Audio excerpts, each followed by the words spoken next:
Vamos a comenzar nuestra clase. Un poco preocupado, de verdad, porque no es posible que a estas horas tengamos, pues, tan pocos alumnos. Entonces, el día de hoy vamos a revisar lo que corresponde a úlcera péptica y vagotomías. Esta clase lo hago yo, soy el doctor Guillermo Chávez, como siempre acompañado por el gran docente del doctor José Fernández. Apaguen su micro los que tienen su micro prendido, por favor. Entonces, antes de desarrollar la clase, quiero presentarles anatómicamente a quienes nos vamos a dirigir. A este órgano que se llama estómago y cuya continuación es el duodeno.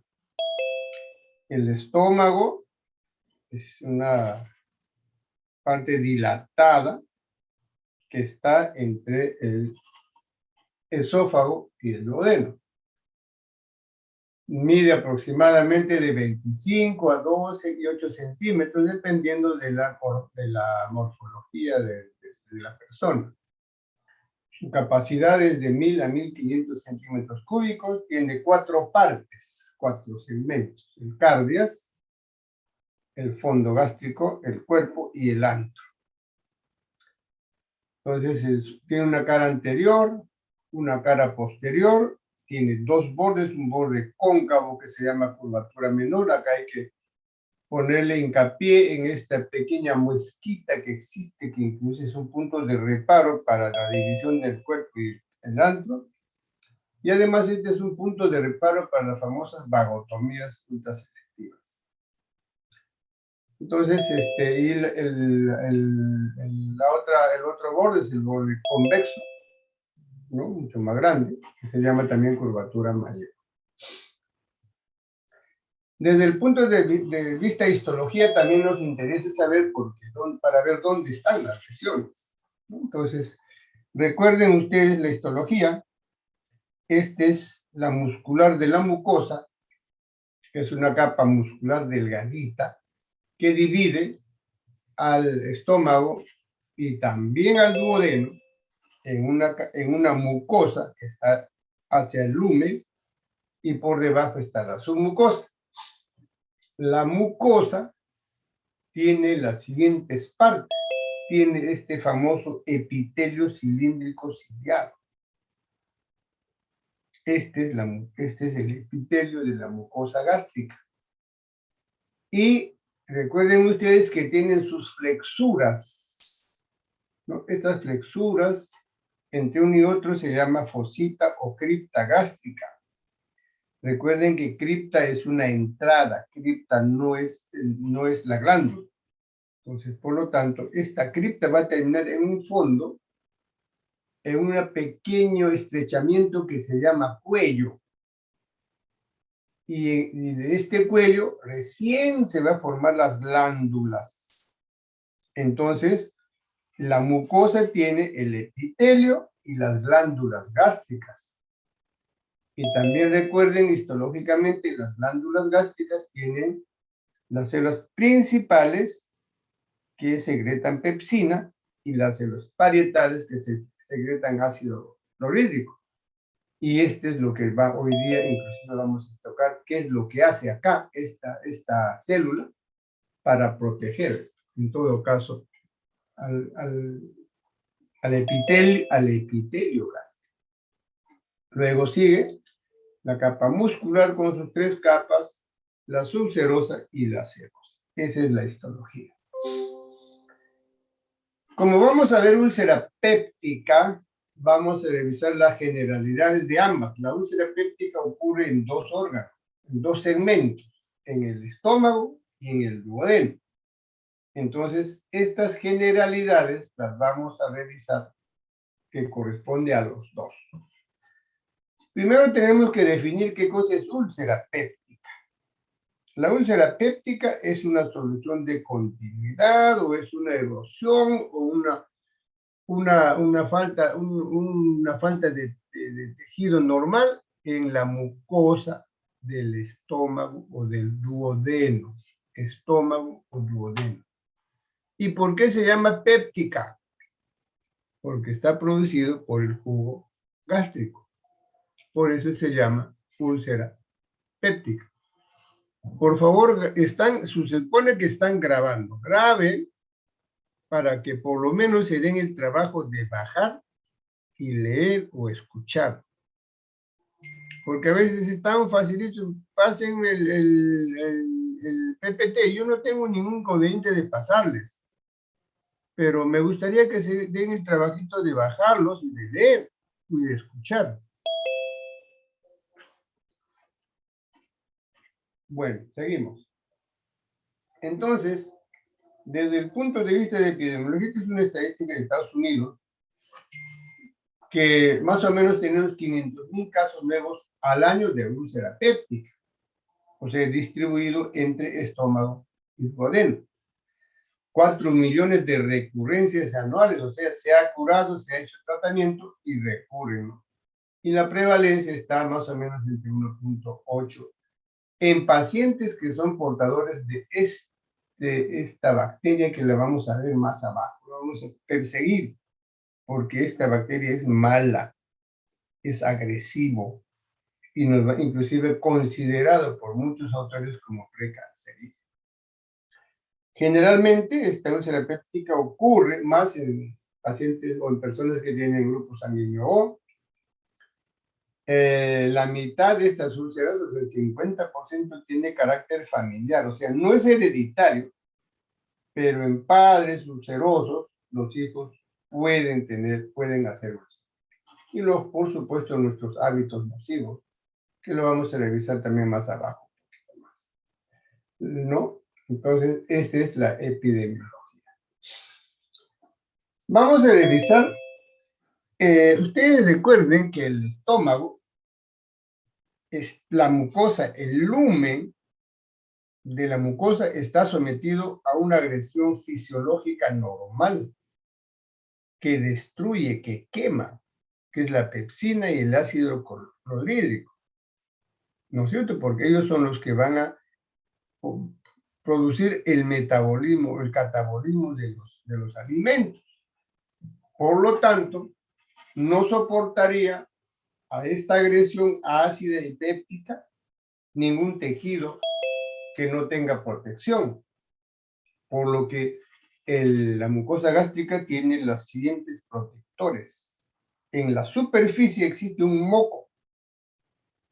Ese moco tiene dos capas. La capa más profunda es más gruesa, la capa más superficial es más delgada.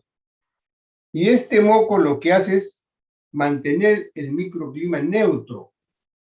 O sea, no produce el microclima, no produce la neutralidad ellos solos. Van a recibir la neutralidad de aquí, de la célula epitelial. Porque la célula epitelial no solamente va a producir moco, sino va a producir bicarbonato. Y este bicarbonato es lo que va a mantener la neutralidad. Además del bicarbonato, en la superficie de las células epiteliales existen unos fosfolípidos. Y este fosfolípido es hidrofóbico. ¿Qué quiere decir? Que no permite que se adhiera a ningún líquido. ¿No es cierto? Y además es surfactante. ¿Qué quiere decir? Que permite que se deslice por la superficie del moco toda sustancia que ingrese al estómago. Entonces no se va a pegar pues la papa, el camote, ni siquiera el jugo gástrico se va a pegar. Va a deslizarse. ¿No? Entonces esto es lo que ocurre secretando moco y bicarbonato. ¿Y quién va a producir la secreción de moco? Pues por la bomba de intercambio de iones de la superficie celular. Hay una reacción entre el CO2 y agua y va a formar ácido carbónico. Este ácido carbónico en el epitelio, dentro del epitelio, o sea, acá, va a hacer una reacción con una enzima que es la anhidrasa carbónica. Por lo tanto, esta anhidrasa carbónica va a ir hasta formar el moco y queda libre un radical H. Entonces tenemos el bicarbonato como defensa. Entonces tenemos el preepitelial y en el epitelial tenemos la bomba de protones. Tenemos estas uniones intercelulares. Ustedes recuerden, también en histología han estudiado. Las células no están separadas, están adheridas, tienen sus puntos de unión.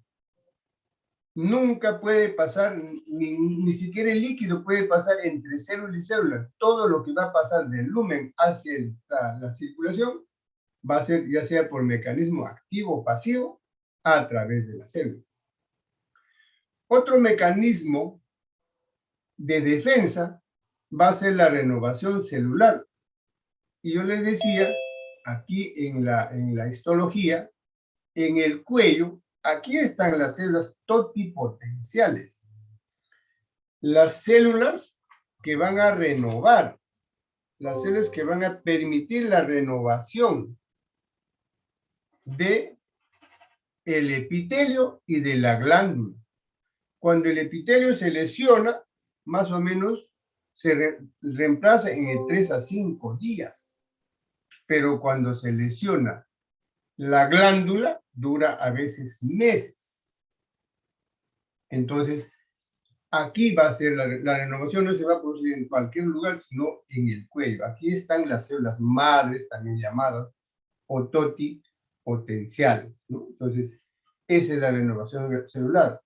Otro mecanismo de defensa que se produce dentro de la célula y también puede venir por el torrente circulatorio es que forman prostaglandinas. Un grupo de prostaglandinas, no todas. Hay como 8 tipos de prostaglandinas. ¿Y cuál es su función de la prostaglandina? Estimula esto de acá, la proliferación para la renovación celular. Y al mismo tiempo, como de repente hay mucho jugo gástrico, inhibe la secreción. Así. Esa es la función de la prostaglandina. También hay otros factores que son los factores de crecimiento, que también actúan, renuevan para la renovación celular. Y acá algo que es importante, ¿no? ¿Qué hace las células parietales? ¿Cuál es su función? Secretar ácido clorhídrico. Pero el ácido clorhídrico va al lumen, pasa por las criptas y va a ir al lumen del estómago. Y simultáneamente producen bicarbonato, me refiero a las células parietales. Y este bicarbonato va a la microcirculación y se llama marea alcalina. Y esta marea alcalina, ¿qué va a hacer? Va a ir ¿a dónde? Al moco. O sea, el moco no solamente está producido por las células epiteliales, sino por la famosa marea alcalina, que es producido por las células parietales productoras de ácido clorhídrico. Mientras el ácido clorhídrico pasa al lumen de la mucosa, el bicarbonato que produce pasa al torrente circulatorio y va a fortalecer el moco. El cuarto, la cuarta defensa son las postepiteliales. ¿A quién se refiere? A la circulación, a la microcirculación. Y esta microcirculación tiene que llevar el oxígeno y los nutrientes de forma adecuada. Si no hay oxígeno, va a producir hipoxia. Y si la hipoxia es marcada, va a producir necrosis. Y si la necrosis es amplia, va a producir úlcera. ¿Cierto? Entonces, estos son los mecanismos de defensa.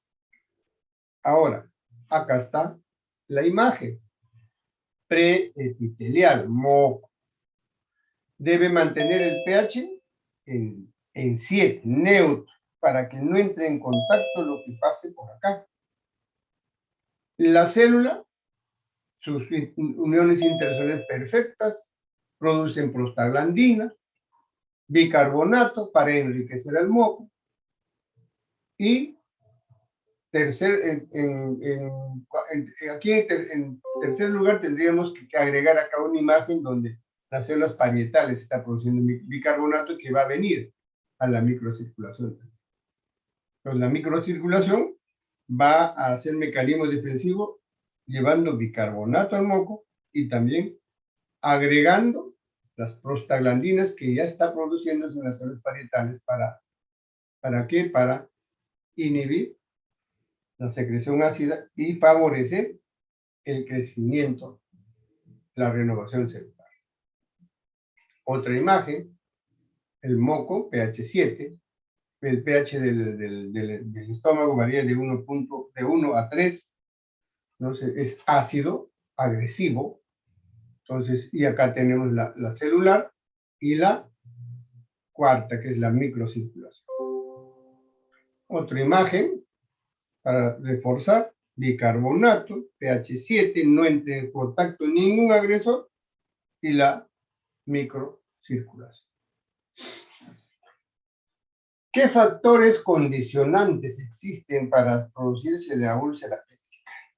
En un primer grupo vamos a tener al ácido clorhídrico, la pepsina, alcohol, AINES, esteroides, sales biliares. La bilis es uno de los factores agresivos más potentes para la mucosa gástrica. Entonces, este va a dañar mucosa gástrica. Pero el daño de qué va a depender? De la integridad de la mucosa. Si la mucosa pierde integridad, esto daña. Si no, no. Luego tenemos el estrés y el tabaquismo. No va a depender de la integridad, sino va a depender del cuarto factor, o sea, de la microcirculación, ¿no? Espasmo, hipoxia, necrosis. Entonces, por ahí va a venir el daño de la mucosa gástrica para producirse la úlcera péptica. Y el tercero, el Helicobacter pylori, que es una bacteria que va a dañar en forma directa la mucosa. Entonces, y además muy difícil su tratamiento porque hay que hacer un seguimiento especial. Aquí quiero que tengan presente los factores defensivos, todo lo que hemos mencionado. Todo este es un factor defensivo, o sea, infranqueable, ¿no es cierto?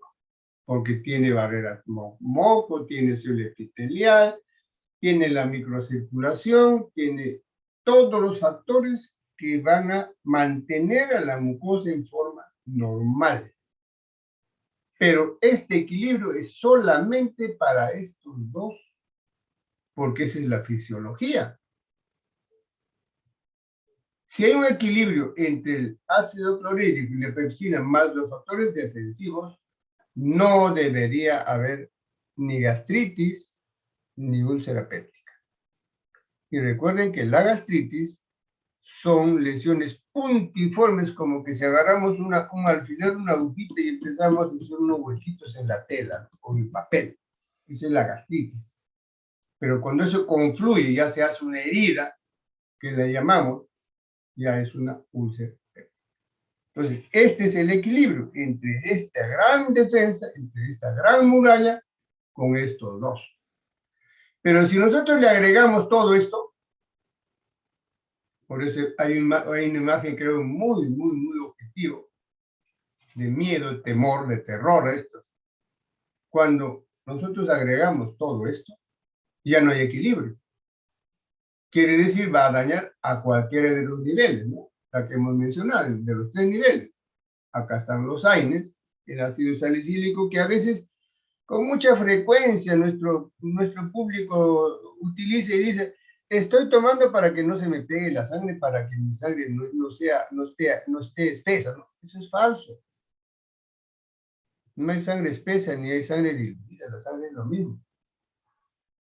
Los esteroides, muchas personas usan. Sales biliares, esto ya depende de la fisiología y del duodeno. El alcohol, el tabaco, el estrés, y este de acá, bien remarcadito, por favor. Acuérdense de esta bacteria, es una bacteria gram negativa.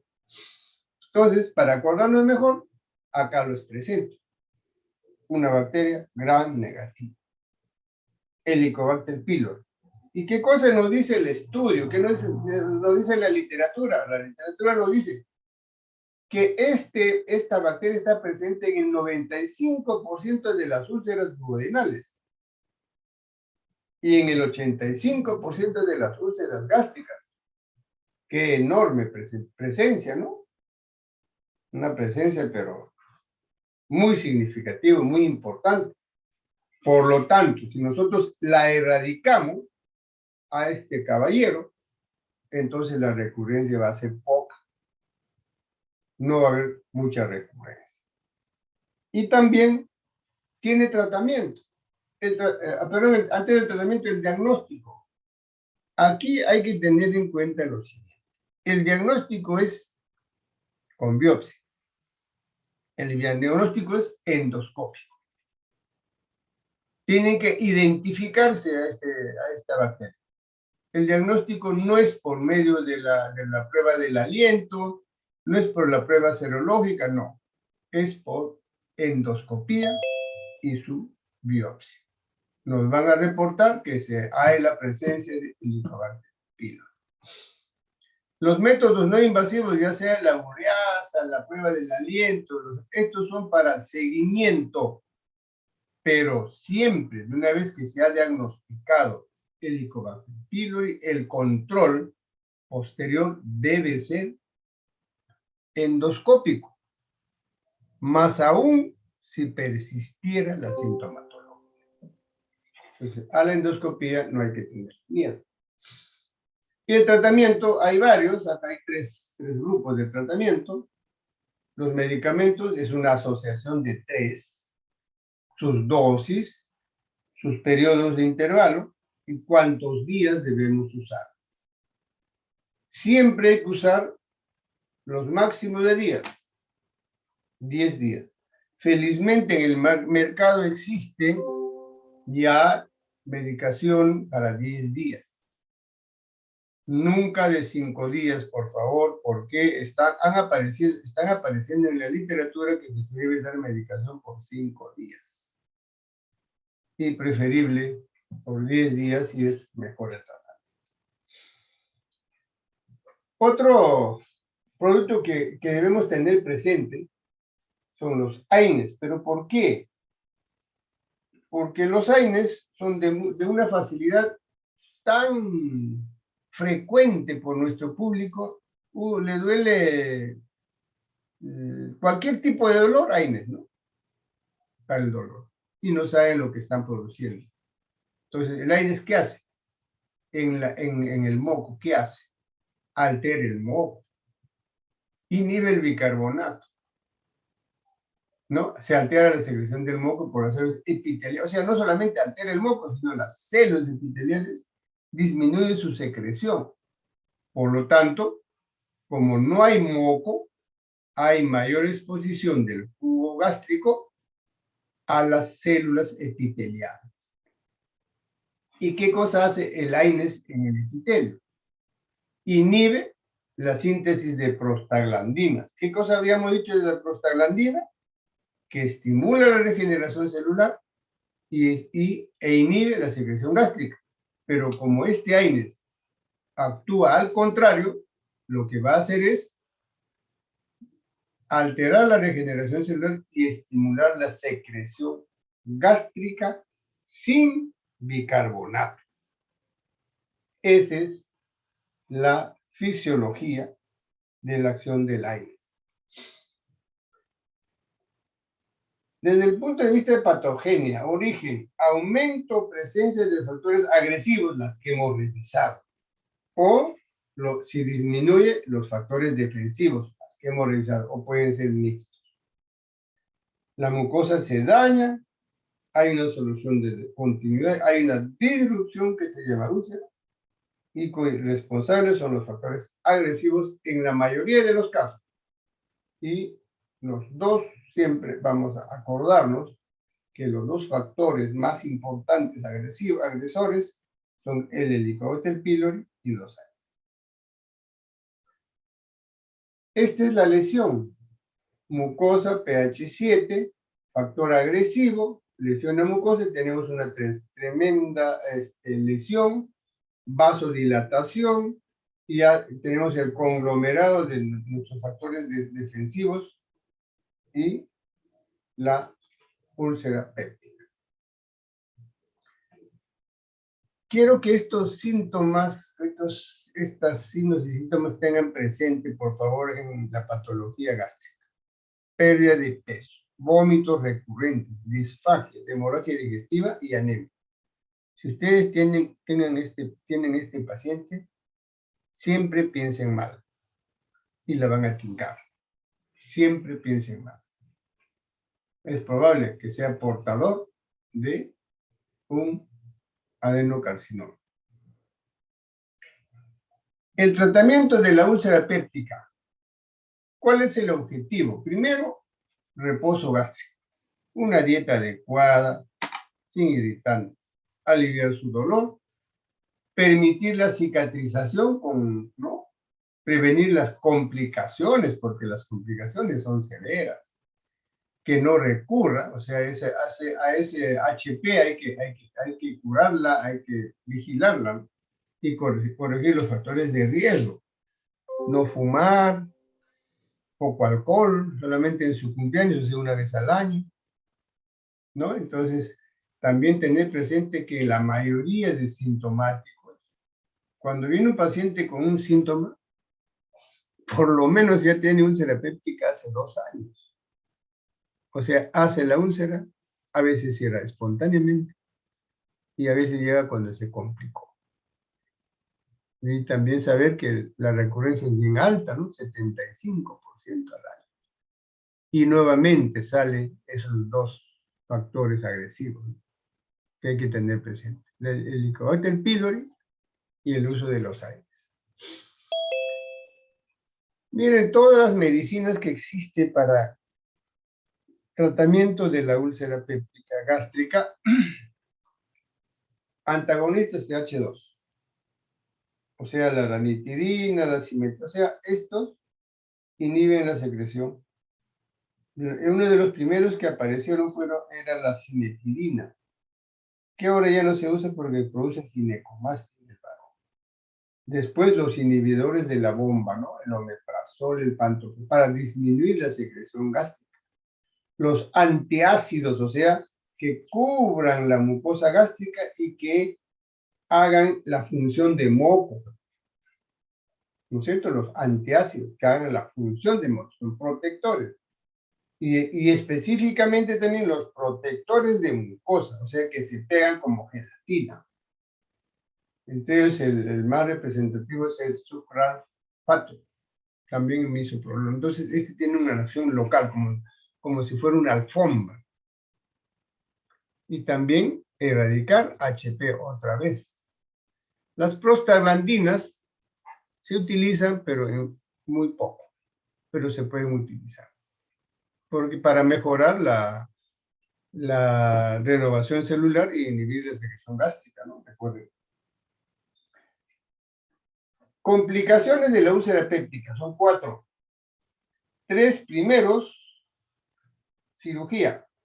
La última, recurrencia, o sea, regresa, bien.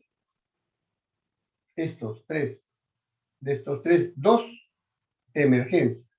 1 no es emergencia. Y la úlcera recurrente o residual, ¿no?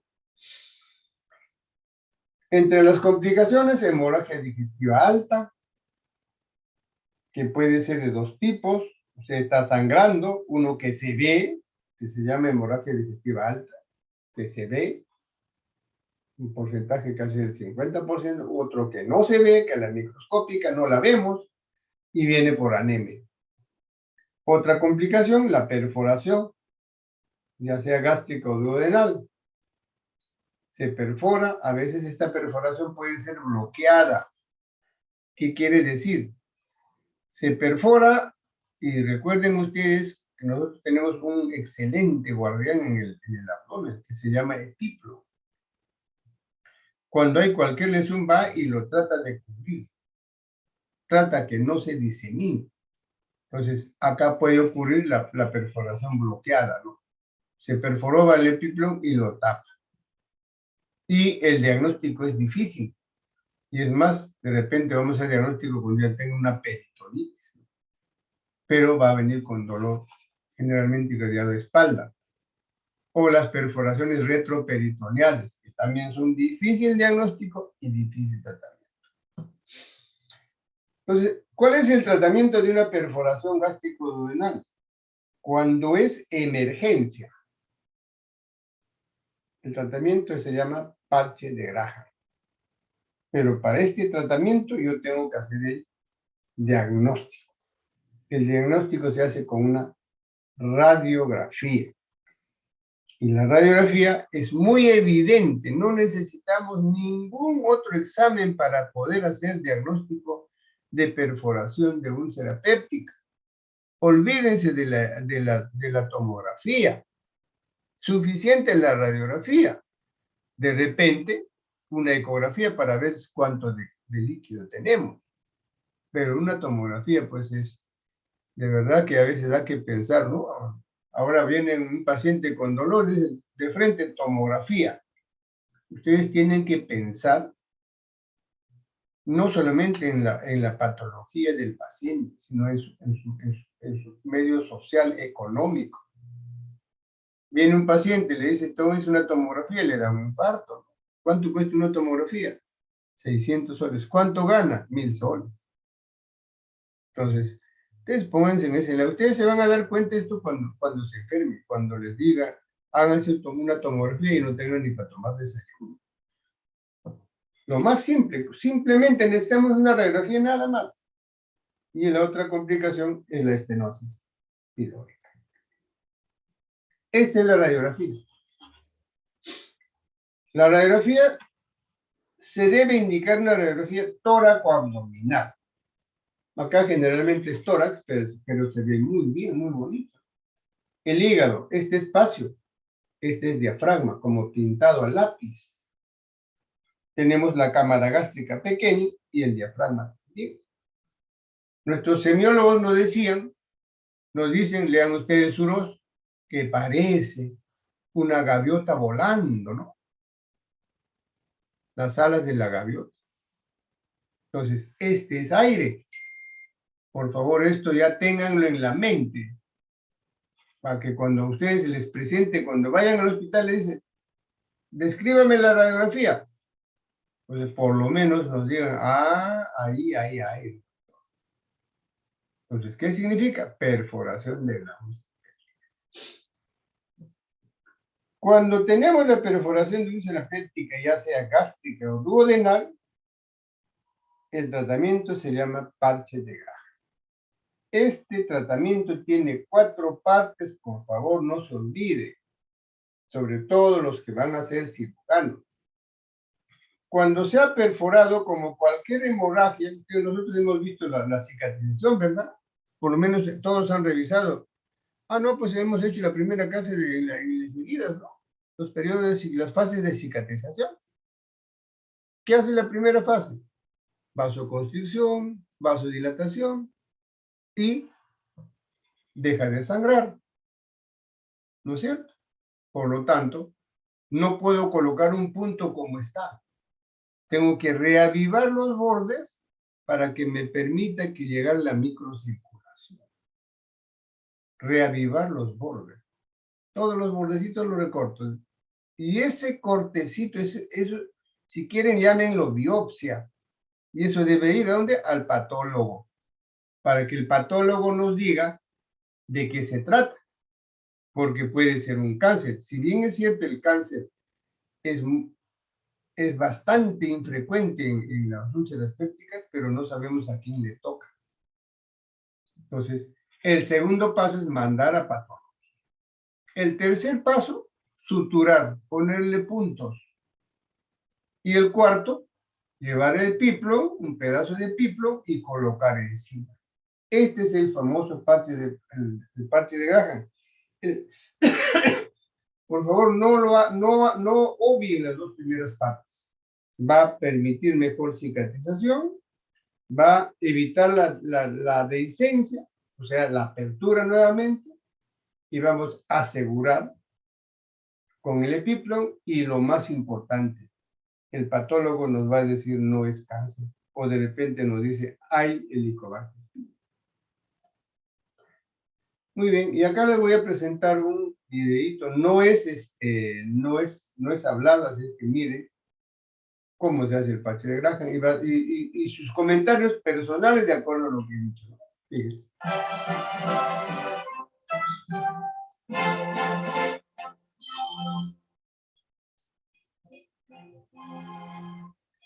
Ya lo ubicó, ya está suturando. ¿Ha revirado bordes? No.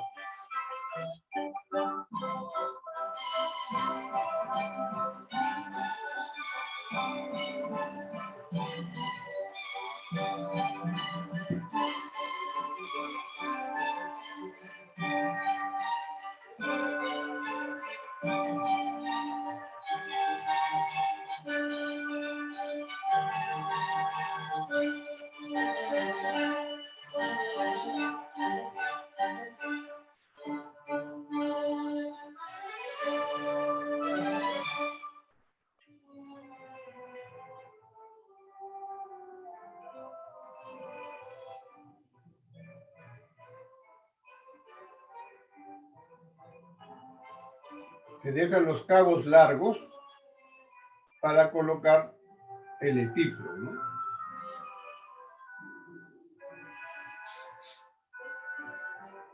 Está subiendo el epiplo, miren cómo está subiendo, está colocando sobre la sutura y fijando con los mismos hilos de la sutura.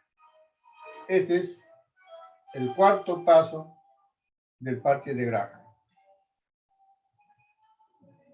Entonces creo que queda bastante evidenciado en qué consiste el parche de Graham. No olvidarse los dos primeros pasos.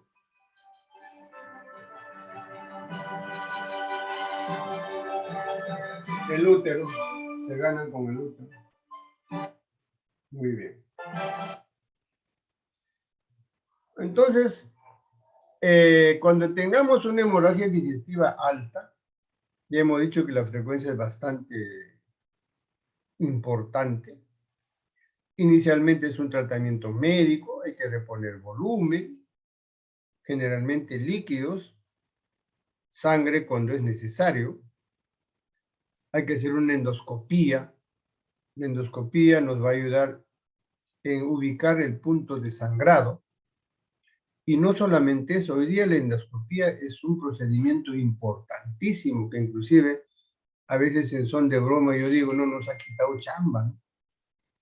Porque ellos pueden hacer el tratamiento, ya sea inyectando esclerosantes, pueden vasoconstrictor, pueden embolizar, pueden poner clips, pueden quemar, o sea, fulgurar y ya la hemorragia paró. Entonces el cirujano se queda con los crespos hechos. Pero qué importante la endoscopía que ayuda en este procedimiento. En la emergencia, cuando la endoscopía no se ha podido, bueno, va a tener pues, que ser las cirugías. En las cirugías también hay que tener en la emergencia dos parámetros importantes. Cuando se ha transfundido más de 1500 centímetros cúbicos de sangre y los signos vitales siguen disminuyendo, debe ser operado. No hay que esperar que el paciente entre en malas condiciones así. O en otro caso, 6 unidades en 24 horas, pero los signos vitales no se estabilizan, hay que operar, no esperar más. Estos son criterios que debemos manejarlo en la emergencia. Forrest nos hizo esta clasificación bastante importante para estar pendientes qué hacer cuando ha sido sometido a una endoscopia. Cuando nos informan Forrest 1, 2, 1A, 1B y 3A, tenemos que estar pendientes. El 1A significa que ha habido una hemorragia en chorro. O sea, ha estado en chorro, ha estado chisgueteando, pero lo he quemado. no sabemos si va a sangrar o no. O en todo caso, significa el B que han hecho la hemostasia, pero sigue chorreando poquito a poquito, no calmó totalmente. O nos dice, he visto un vaso latiendo, pero no lo he tocado. En estos tres casos, tenemos que estar pendientes del sangrado. El cirujano tiene que estar preparado ya para la cirugía de emergencia. Y el 2B, más o menos casi el 22%, y nos dice, ahí vi un coágulo adherido, pero no lo toqué. O, en ese caso, pues, alertarse un poco, pero los dos primeros sí tenemos que estar pendientes. Y el 2C nos dice, bueno, está de color marroncito, ya no se preocupe. Y el 3 nos dice, bueno, ya hay fibrina, entonces ya está cicatrizado. Entonces, esto nos indica esta clasificación de Ford. Esto tabla nos dice que debemos estar presentes en los tres primeros casos. El tratamiento de la úlcera péptica puede ser cirugía convencional o cirugía laparoscópica.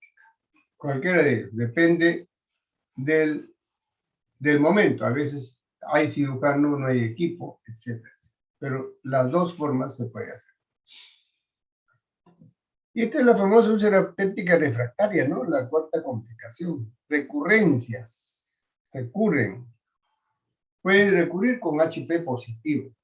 Entonces, ¿qué pasó? No cumplió el tratamiento.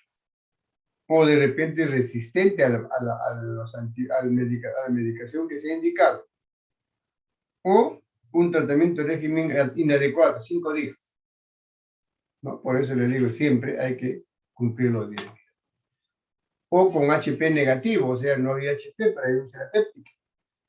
Pueden haber los falsos negativos, o sea, hay que volver a hacer la endoscopía. Sigue usando AINES, sigue fumando, o si es una úlcera gigante, no hay una inhibición adecuada de la secreción ácida, o cuando es cáncer. El cáncer puede ulcerarse y perforarse y confundirse. Por eso es importante cuando uno hace un parche de Graham, enviar ese pedacito de tejido que se ha retirado para el examen microscópico. Las úlceras pépticas, hay gástrica y duodenal, hay un síndrome de Schollinger-Ellinson, pero que depende de un tumor, el gastrinoma. Estas dos primeras nos corresponde revisar y el otro se lo dejaremos a los oncólogos, pero de repente. Y tenemos la úlcera péptica gástrica, de estómago. En teología, muchos factores, las que ya hemos revisado, ya no vamos a revisar nuevamente. Lo hemos hecho en un gráfico bastante didáctico para acordarnos. O cuando disminuye la secreción, cuando se trata de una úlcera péptica atrófica. Patogenia de la úlcera gástrica péptica. Todo lo que acabamos de revisar, pero vamos a revisar, vamos a ver. Deterioro de la mucosa, AINES, aspirina, alcohol, sales biliares, etc. Todos los factores agresores. ¿Por qué? Por falta de glicoproteínas, o sea, se altera el surfactante, ¿no? No es viscoso, se adhiere al epitelio,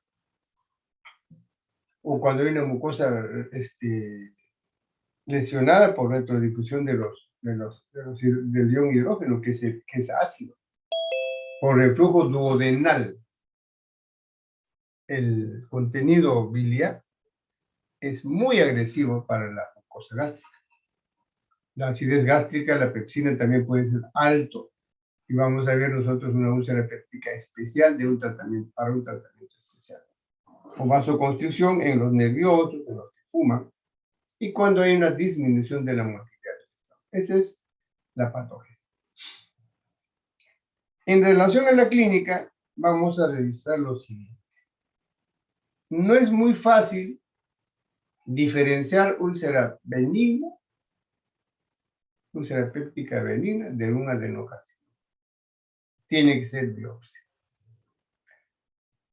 Y también nuestros estudios, la estadística dice que el cáncer es bastante infrecuente, pero no sabemos a quién le toca.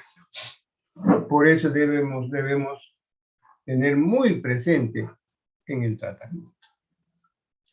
En relación a la sintomatología no es muy florido, por eso es que el paciente tiene 2 años o más con su úlcera. No es muy florido, un dolor leve.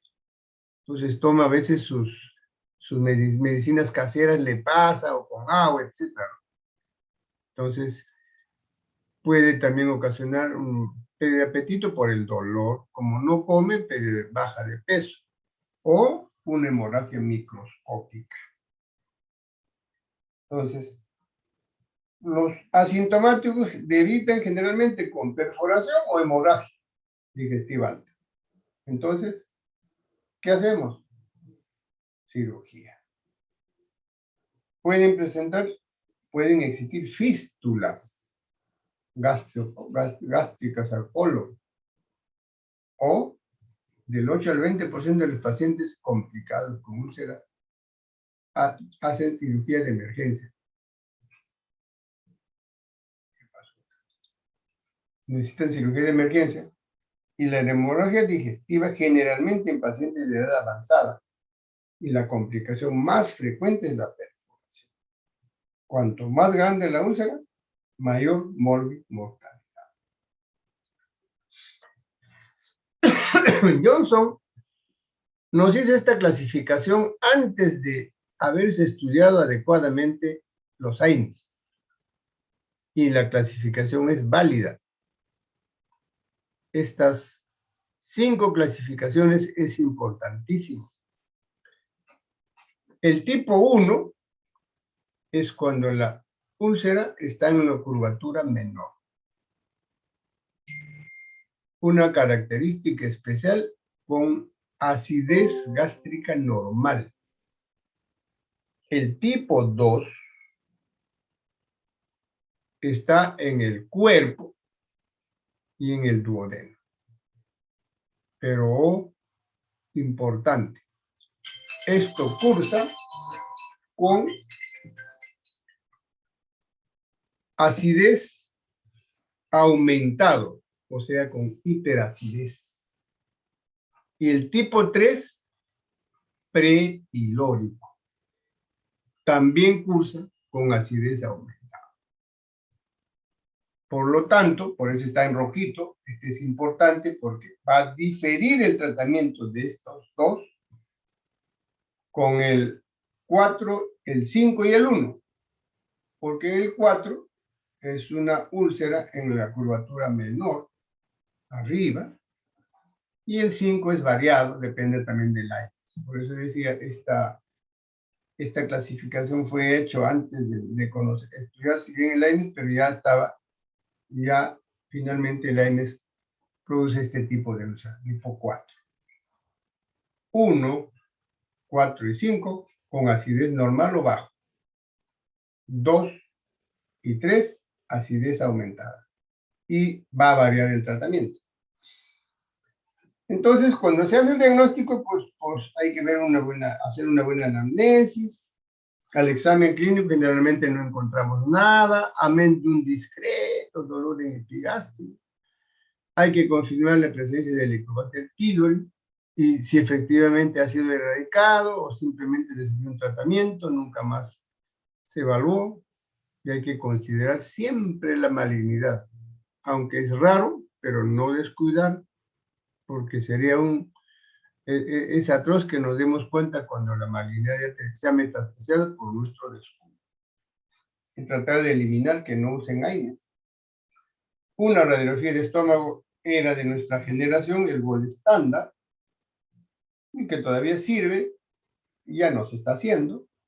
Hoy día esta es nuestra herramienta principal, endoscopía. Visión directa, toma de tejido, que se llama biopsia, ¿no? Y va a ir al patólogo y nos va a reportar la presencia o no de HP y la presencia o no de cáncer.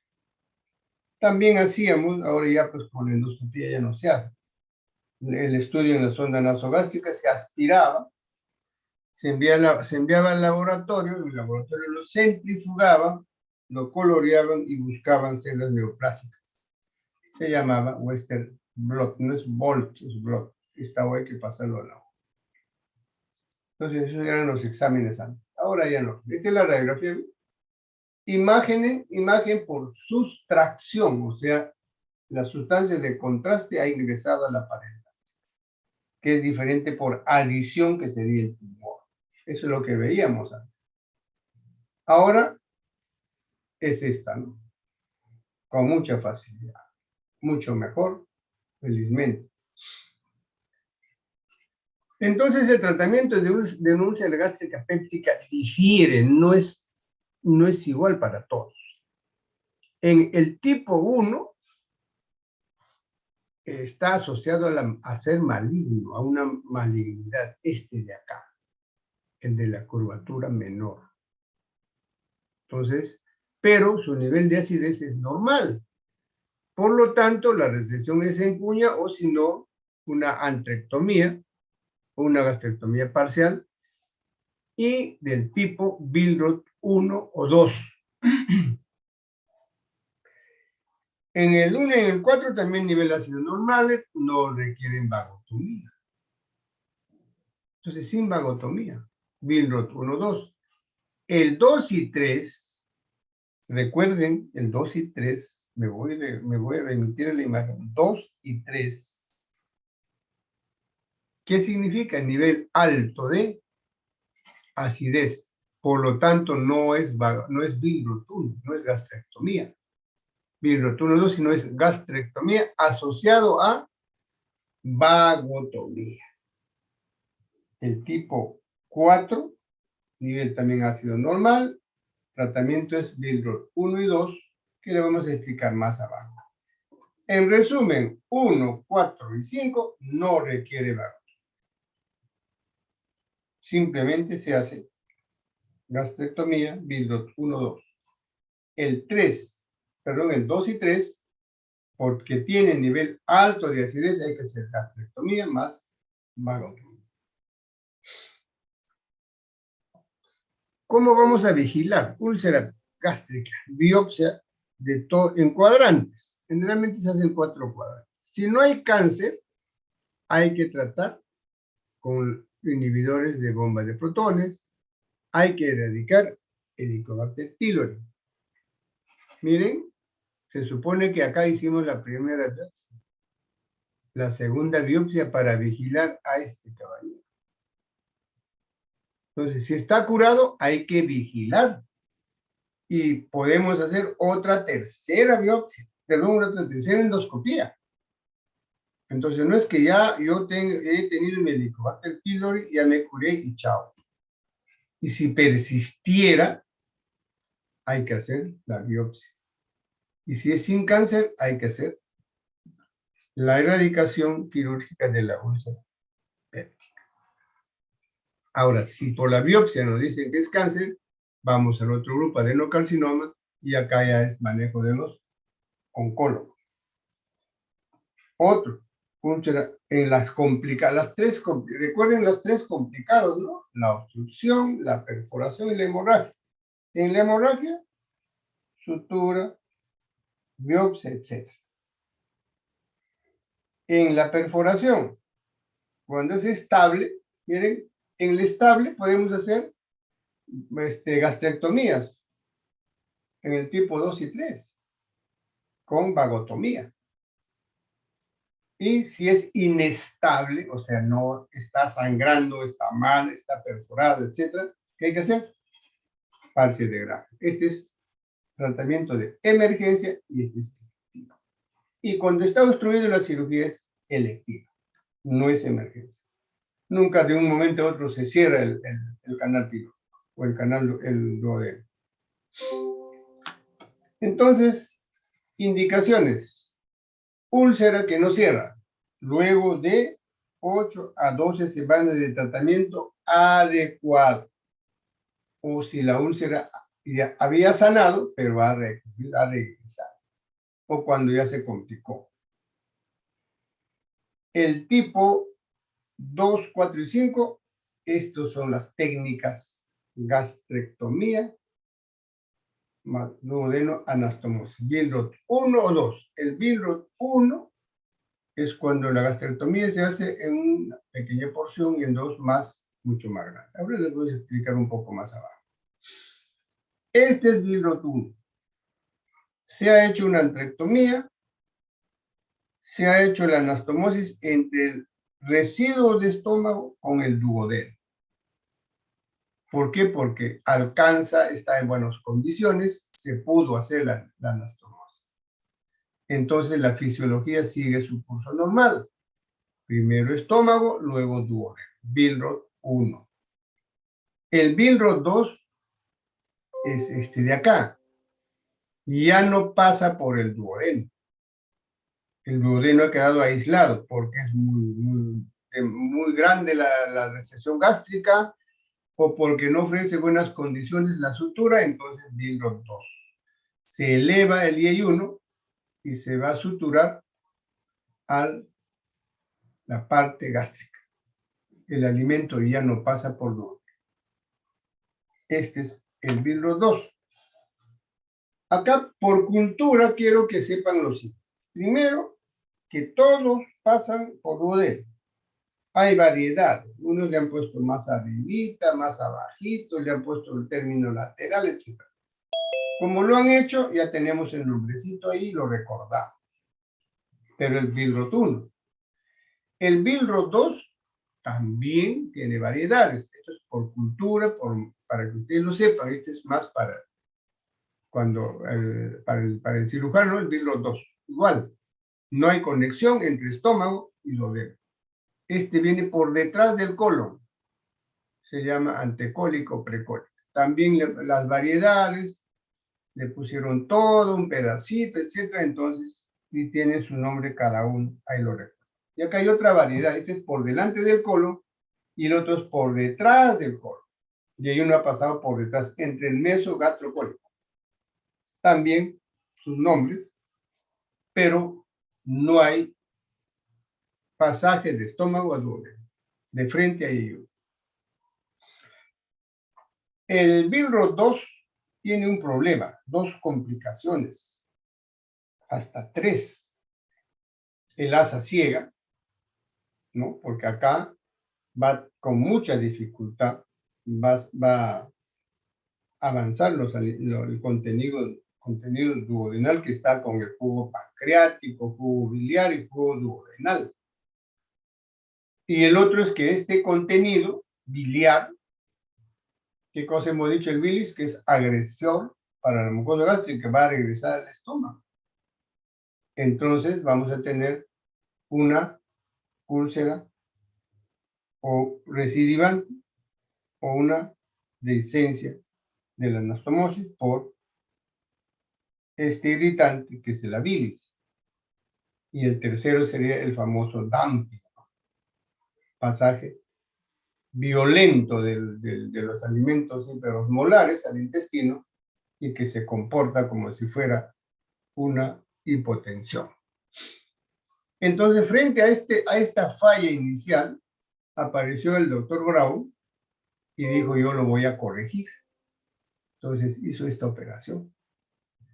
El duodeno hizo una incisión lateral antes que llegue al estómago, y hay uno, porque ya no, duodeno ya pasó el ángulo de Treitz, y luego hizo esta sutura, y el alimento ya no regresaba. O sea, la úlcera alcalina desaparece. Ese es lo que hizo Brown. La I de Rux es cuando la recesión es muy grande, demasiado grande, no alcanza para nada, entonces se secciona acá, la distancia lleva, se anastomosa, y la proximal, que era esta, se anastomosa más o menos a 40 o 50 centímetros de la proximal. La I de Rux. Y griega. Por eso se llama I de Rux. Las complicaciones que se va a presentar en una gastrectomía. Diarrea, por supuesto, porque la digestión no es buena, estreñimiento puede haber, este es el famoso dumping que les decía, inclusive el dumping acá está escrito que es un dumping, es un pasaje violento de los alimentos hiperosmolar. Como es hiperosmolar, va a jalar agua del intravascular, del intersticial, a un tercer espacio que es el lumen intestinal, y presenta toda la sintomatología de un choque hipovolémico. Entonces esto se puede presentar inmediato o después de 2 a 4 horas. Hay que hacer tratamiento médico, hay que usar anticolinérgicos, somatostatina, etc. Y finalmente, inclusive, hay que corregir la anastomosis. ¿Y en qué se presenta esto? Esto se presenta en este tipo de anastomosis. Esta anastomosis es una anastomosis gigante. Nuestra anastomosis debe ser adecuada.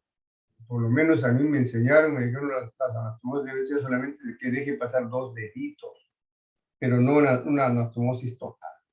Entonces, esta es una anastomosis no adecuada, eso tampoco, es demasiado grande. Por eso es el dumping. Entonces, ¿qué más tenemos? Pérdida de peso, por supuesto, no come. ¿No? Esteatorrea, ¿por qué? Pasa el alimento, pasa la grasa, la grasa no se metaboliza y grasa en heces, esteatorrea. La anemia, por supuesto, si hay eliminación de mucosa gástrica por falta de absorción de vitamina B, y las dehiscencias, ¿no? Que se pueden soltar, y el síndrome de Lassa ferente que les correspondí, que les decía de Lassa ferente o Lassa ciega. Son las complicaciones. Dumping. Bueno, de repente, como mención, el Solingen-Ellinson es una presencia de un tumor con una gran cantidad de secreción de gastrina, más o menos más de 1000, normalmente 100. La radiografía se ve de esta forma. Y revisamos úlcera péptica, que es nuestro tema, nuestro siguiente tema. Frecuente en la primera porción, solo un 5% vulvar.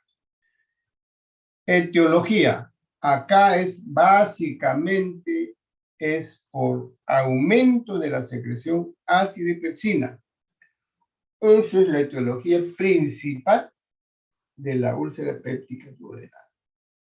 Y por supuesto, recuerden que la presencia de Helicobacter y los AINES. O sea, esto, acá por ejemplo, no va a ser, pues la causa de esta úlcera no va a ser la bilis, ¿no? ¿Por qué? Porque la mucosa está preparada para soportar y jugo pancreático.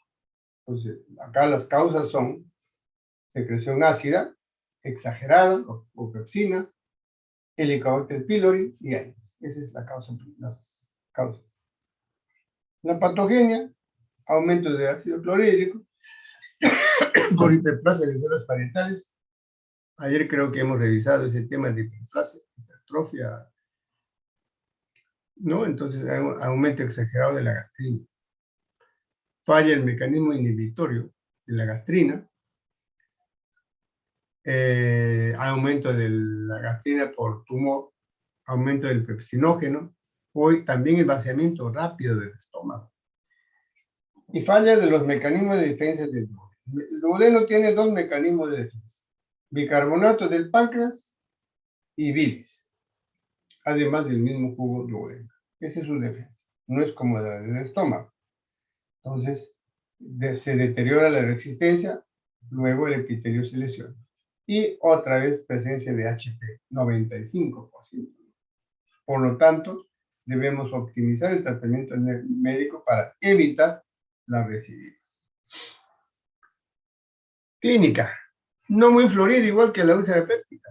El dolor en epigastrio. Generalmente en la noche, a diferencia de la úlcera péptica, generalmente postprandial, come y duele. En cambio acá, cuando el estómago está vacío. Y se alivia al comer. En cambio, en la gástrica, al comer duele, porque se distiende, pues, ¿no?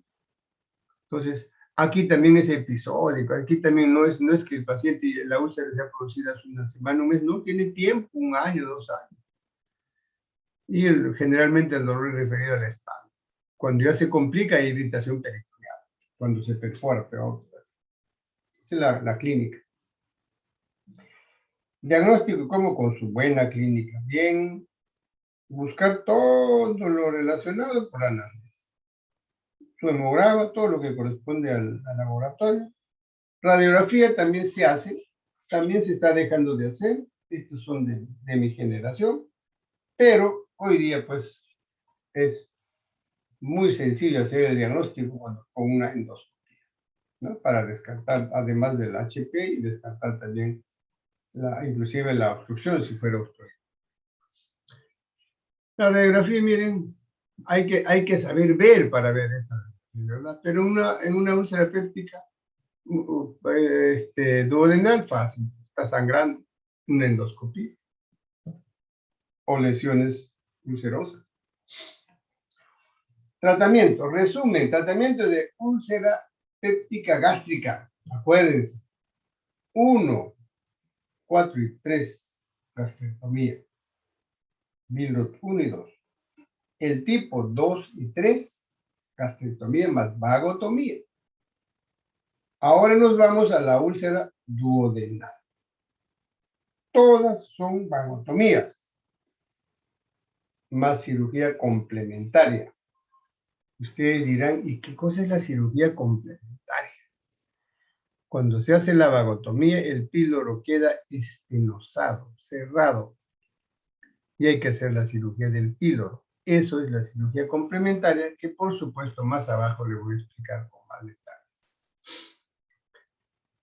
Hay unas áreas especiales que se llaman Cushing, Curling, cuando es por lesión del sistema nervioso y por estrés. Vamos a revisar entonces el último tema. Espero que mis alumnos estén o ya se han ido.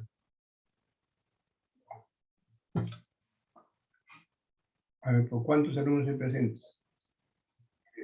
46, poquito, ¿no? La mitad, ¿no? El 50%.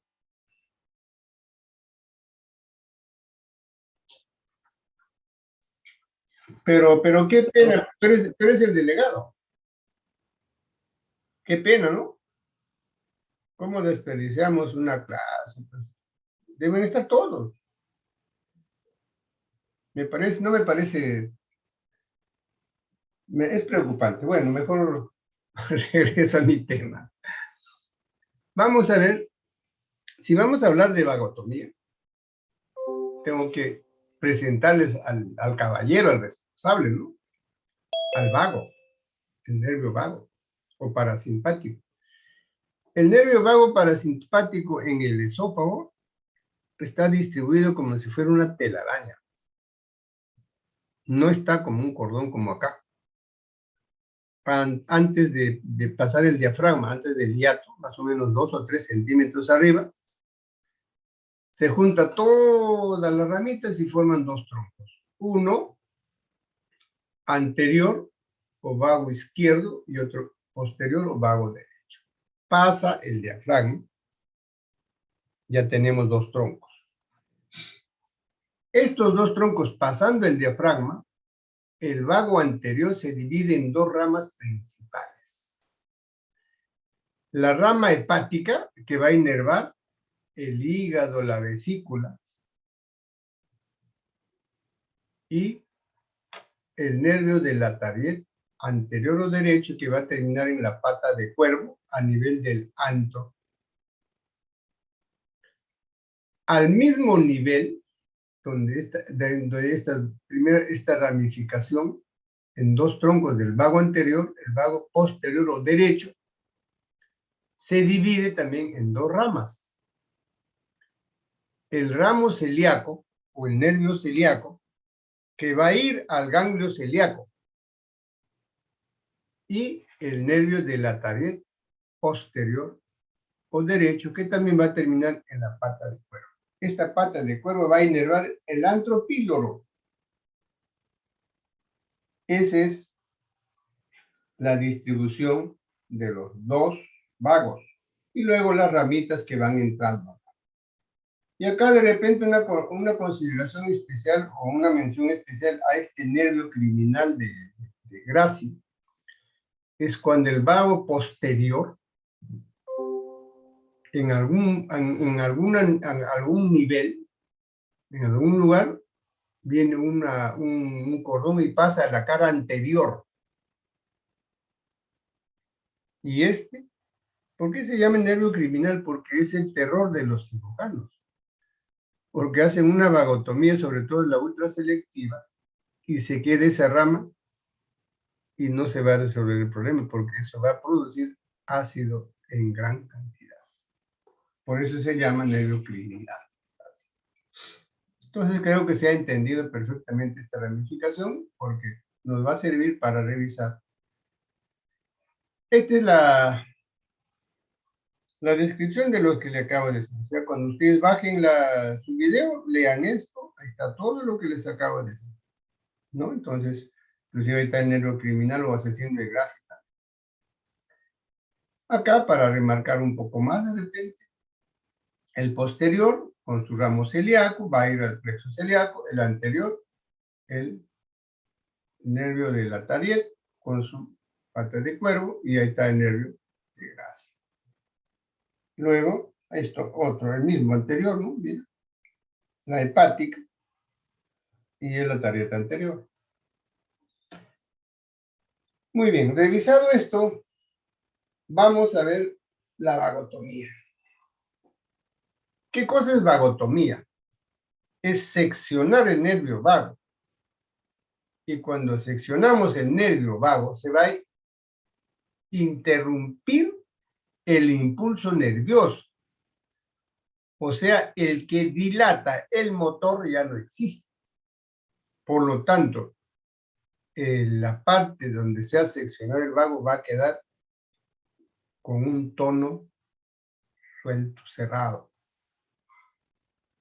¿no? En el caso del estómago, pero en el caso del antropílogo, se va a estenosar. No va a dejar pasar alimentos. Entonces, esta vagotomía son de 3 tipos. El troncular, el selectivo y el ultraselectivo. Estos dos requieren cirugía complementaria y esto no.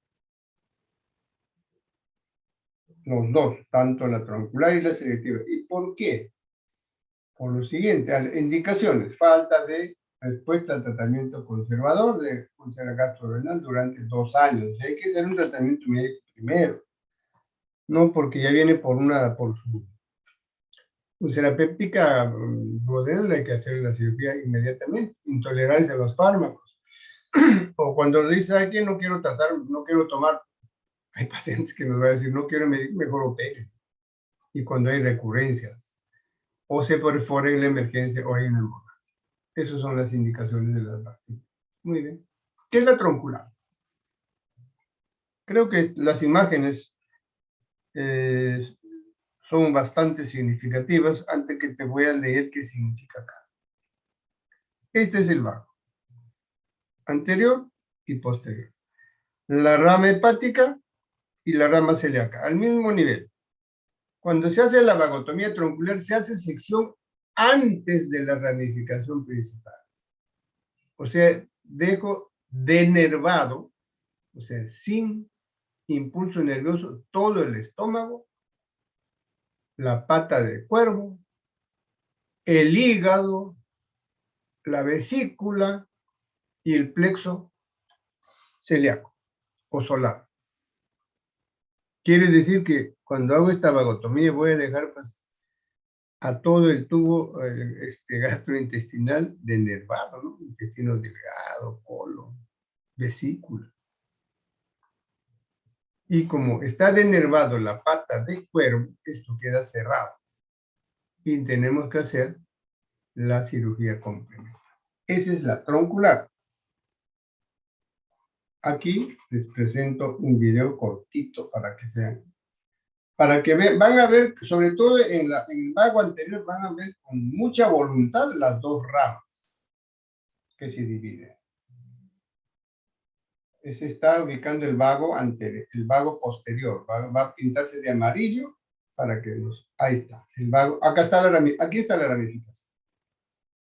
Va a liberar, está levantando. Si ustedes ven acá abajo, ahí van a lograr ver la ramificación del vago posterior en el tronco celíaco y el nervio de la taria. Acá lo van a ver. Que levante un poco y tenga un poquito de buena voluntad. Siempre se debe sacar un pedazo, porque acá, ¿ve? Acá está en el vago anterior se ve mejor. Siempre se debe sacar esa porción porque la naturaleza es sabia, tratan de reenervarse, por eso se saca una porción. Ahora vemos el vago anterior. Aquí se ve mucho mejor la ramificación. Esténse pendientes, igual se va a pintar de amarillo. Ahí está el vago anterior, va a liberar, va a disecar, y miren, aquí sí, ahí está la ramificación, miren, acá está. La tariet y el hepático. Acá sí se logra ver. Igual va a ser la sección de una porción más o menos 1 centímetro. Primero lo va a clipar. Clipar es como un engrampador. ¿No? Un engrampador. Eso es.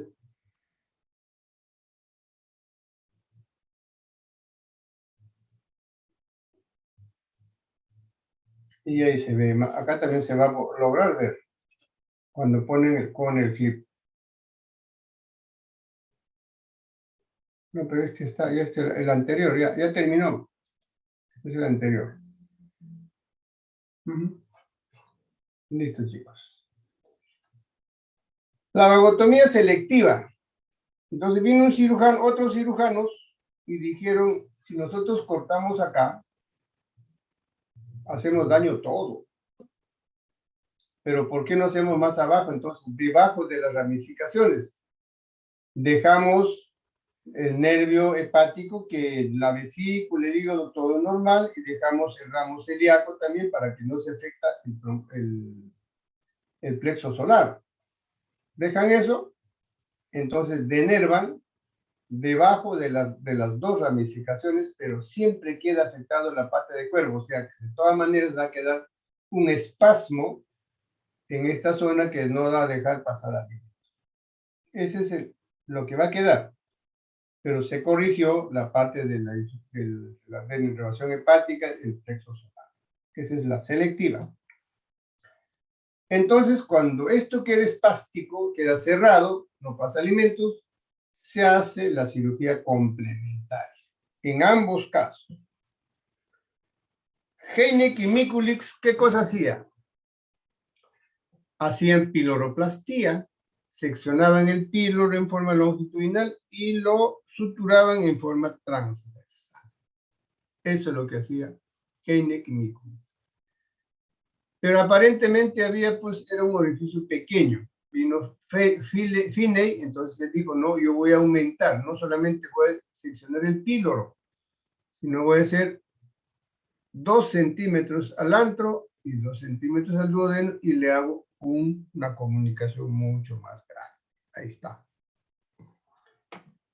Y vino Jaula y dijo, no, yo no me meto con el píloro, ahí lo dejo. Entonces voy a hacer una incisión en el antro, una incisión en el duodeno, y le hago la anastomosis y lo dejo a su píloro espástico. Estas son las cirugías complementarias de las dos vagotomías. Pero vino otro, pues no, como siempre, otro investigador dijo, no, a mí no me gusta, ni uno ni otro. Entonces yo lo que voy a hacer es la vagotomía ultraselectiva, o sea, me voy a dar el trabajo de escoger, de identificar uno por uno las ramas que entran al estómago. Uno por uno. Entonces, tanto en el vago anterior como en el vago posterior. Acá era el nervio de Gracia, a veces el posterior se le quedaba, que pasaba al anterior, pero denervado solamente el estómago y quedaba intacto la pata de cuero. Por lo tanto, ya no hizo daño al hígado, a la vesícula, al intestino, ¿no? Ya no. Y también ya no fue necesario hacer la cirugía complementaria porque respetó la pata de cuervo, que era el que mantiene la parte motor del antropio.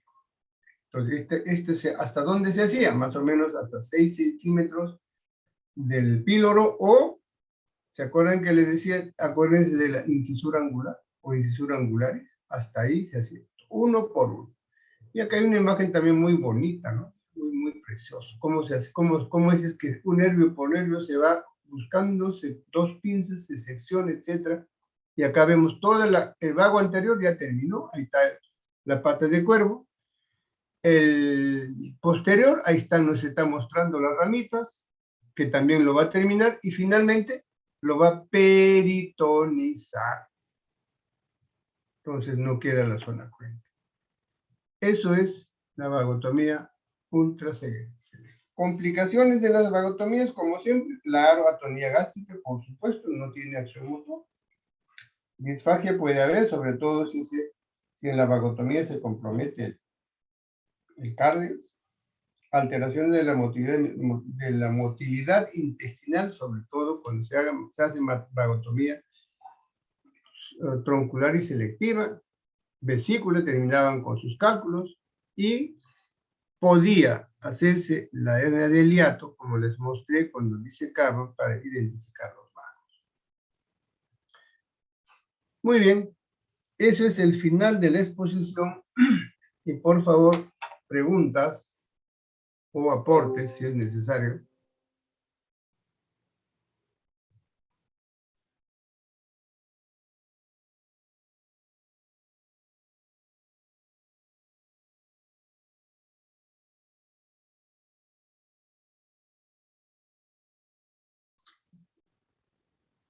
Ya. Los cuidados postoperatorios son los mismos de cualquier cirugía. Ahora, en este caso, por ejemplo, es mucho más, menos complicaciones. ¿Por qué? Porque si es la ultraselectiva, no hay otra cirugía que es la complementaria. En la cirugía complementaria de la troncular y de la selectiva, sí puede producirse dehiscencia de la anastomosis. Si tú ves en la cirugía ultraselectiva, no hay anastomosis. Solamente hay sección de los nervios. La evolución es mejor. En cambio acá, sí puede haber dehiscencia. Dehiscencia se llama cuando las suturas se sueltan y el contenido sale a la cavidad abdominal.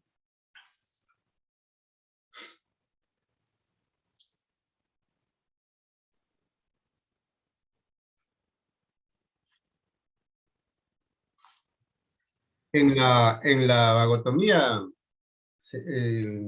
troncular y selectiva, después de 5 días. ¿Por qué? Porque hay anastomosis, ¿no? Además, él tiene que estar con su zona nasogástrica, reposo gástrico. Después de 5 días, evaluando factores, primero, control de dolor. Segundo, que no haya náuseas y vómitos. Tercero, que elimine flatos. Cuarto, o que haga deposiciones. Quinto, que no haya distensión abdominal.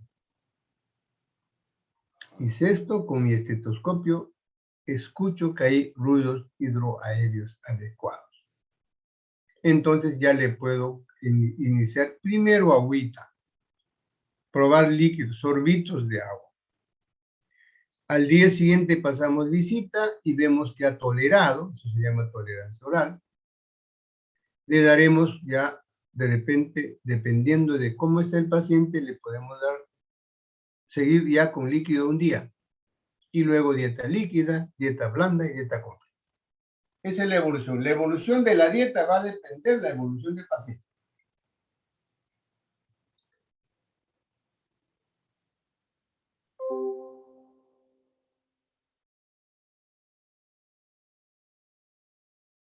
Ya se supone que si se va de alta, ya el paciente está comiendo normal. Entonces va de alta con su dieta normal. No, por supuesto, evitar irritantes, evitar alcohol, pero cuando va de alta ya va con su dieta normal, porque ya estos pacientes generalmente se van de alta en 10 días o más, ¿no? La ultra selectiva es mucho más rápido porque se puede dar su alimentación al día siguiente. Si hay buena, no, ni siquiera como es la paroscopía, ni siquiera hay mucha manipulación pues en la ultra selectiva. Entonces el hilio va a resolverse en 24 horas, ¿no? De repente al día siguiente ya está tomando agüita y a los 2 o 3 días está yendo en la ultra selectiva, si no ha habido ninguna complicación.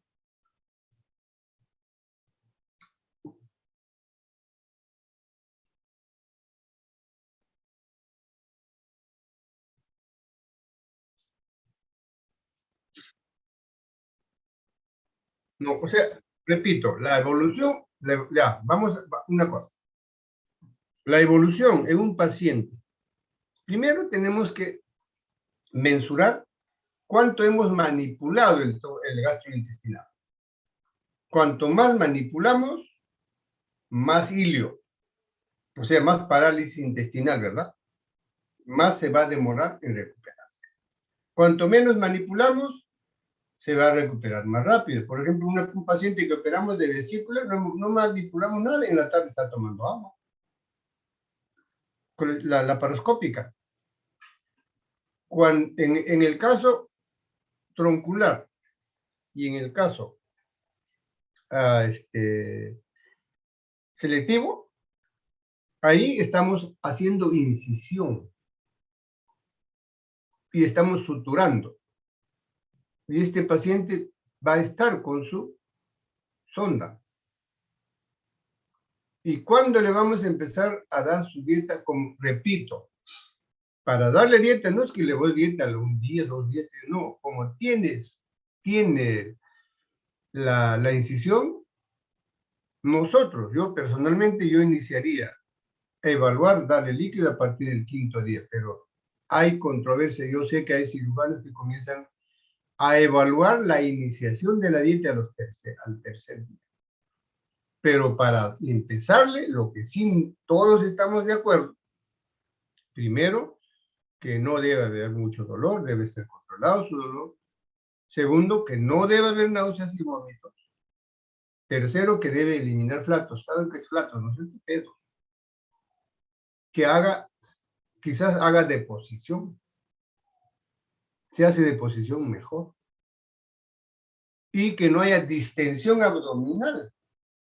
¿Cómo le voy a dar dieta a un paciente que tiene distensión abdominal? No le puedo dar. Y finalmente, evidencio todo lo que acabo de preguntarle, lo que acabo de examinar con mi estetoscopio. Hay buenos ruidos hidroaéreos. Entonces le comienzo a dar agüita. No le puedo dar ese día, pues, un bisteno, su agüita. Eso, la evolución siguiente va a depender cómo evoluciona el paciente. Si al siguiente día encontramos, sí, doctor, tomó su agüita, todo bien, entonces le damos de repente agüita, de repente le pasamos pues a dieta líquida, o sea, mazamorritas, ¿no? Calditos. Entonces, en eso nos diferenciamos los médicos. Esa es la habilidad del médico. Yo no le puedo dar comida al segundo día. Hay un caso clínico que ustedes van a revisar. Creo que es el penúltimo caso clínico, donde un paciente operado de Whipple le dieron comida a los 48 horas. Acuérdense, cuando revisen ese caso. ¿Cómo le voy a dar comida? Un Whipple es una operación grandísima. Se ha seccionado estómago, páncreas, vía biliar. ¿Cómo le puedo dar comida a los 48 horas? Inclusive ese paciente debe ser sometido a alimentación complementaria, de repente alimentación parenteral. Entonces, todo depende. No, la medicina no es como un carro. La medicina hay que estudiarlo, hay que evaluarlo bien. No es que se me cayó el tornillo de la llanta y le pongo una tuerca, ¿no? Se acabó. No. Entonces, pero esos son los parámetros. Para eso existen los parámetros.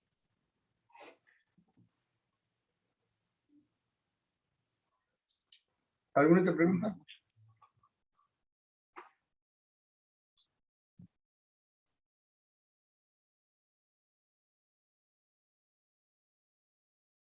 Ah, no, el haz aferente es del Virgo 2.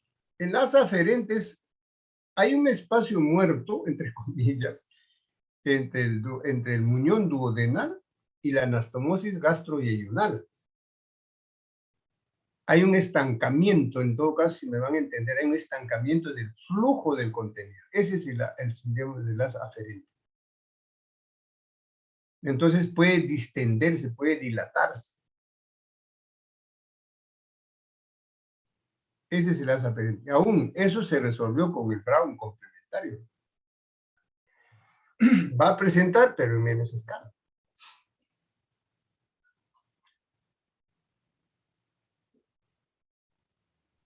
¿Alguna otra pregunta? Sí, buenas tardes. Cuando estaba hablando de la vagotomía ultraselectiva, dijo que se hacía, se hacía parte por parte. Como habló al pasado, me pregunto, ¿se hace ahora? O... Claro. Okay. ¿Cómo que no se va a hacer? Lo que pasa es que a veces habemos cirujanos ociosos y cirujanos que nos dedicamos, ¿no? Por supuesto, imagínense, esta vagotomía es pues facilísimo, ¿no? Liberas y cortes, se acabó. Te vas a demorar un poco en resolver este problema, ¿verdad? Este también es fácil. Liberas y cortes y haces esto. Pero este de acá, es bastante trabajoso. Y sobre todo, tenemos que tener muchísimo cuidado que no se les quede una rama que ingresa al estómago. Y que no se nos filtre por ahí el nelo de grasa. Porque si se queda una rama, se malogró la cirugía. Porque esa rama, recuerden ustedes, también el siguiente concepto en medicina, ¿no? El ser humano, el cuerpo humano se defiende cuando algo le hemos sacado y queda uno, ese uno va a reemplazar al resto. Si te sacan un riñón, tú vas a vivir normal con tu otro riñón, no vas a ser deficiente. Y acá si se nos queda una ramita, se fastidió toda la cirugía. Entonces tiene que ser con muchísimo cuidado, uno por uno, hacer este procedimiento, ir cortando. Inclusive acá hay que ir desde arriba, desde sobre el cardio, ¿no? Hay que disecar. En esto, por ejemplo, se puede hacer, puede ocasionarse una hernia del hiato. Entonces, y ver exactamente hasta dónde ubicar bien el nervio en la pata de cuervo. Es bastante trabajoso, pero es mucho mejor.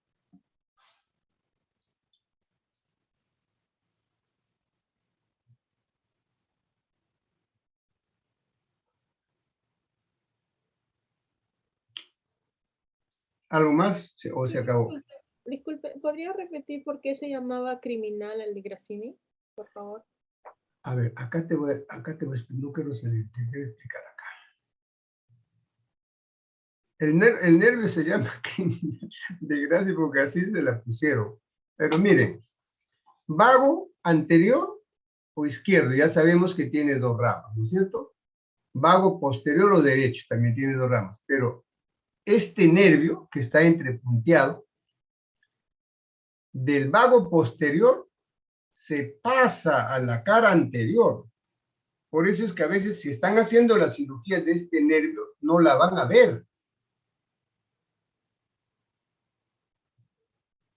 Y este nervio, si se queda y ha hecho todo lo correcto, va a terminar la cirugía mal. Es enemigo del cirujano.